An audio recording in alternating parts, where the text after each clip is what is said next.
Mr. Washington, you're here in D.C. during an interesting time with the transition in the White House. Just wondering who you wound up supporting in the election and why. Go ahead now.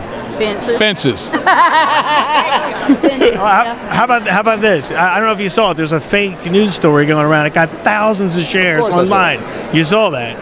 And I just thought you might want to clear it up because people are confused. There's a few words that start with F and end with K, but that one ends with E, but it starts with F. Yeah, but just too vague. You got to be specific right now.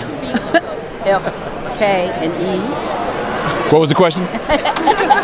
Well, that was a question. Who you wound up supporting in the election, presidential election? None of your business. None of my business? None of your business. Well, I'm only asking because the story was online, but that's okay. Huh? Let me ask you this. What issue do you hope President-elect Trump tackles? What's number one in your mind with the new administration? I don't know. I'd have to be more informed to just say off the top of my head the number one issue.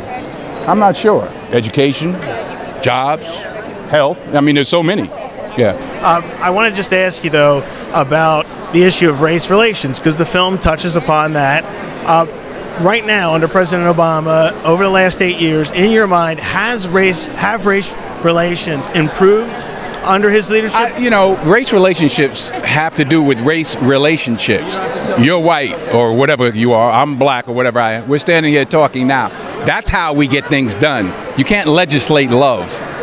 The President of the United States can't legislate us into liking each other. We have to step forward and ask questions about each other and engage. There's no law that says, because I'm president, you all got to get along now.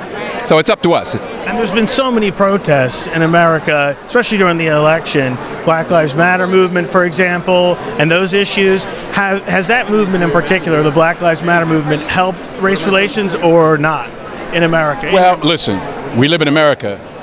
And in America, we have the freedom to express ourselves. We shouldn't take that for granted. So whatever the movements are, whether you agree with them or don't, they have the right to express themselves. So that's one of the great things about being in this country, that you do have the right to protest.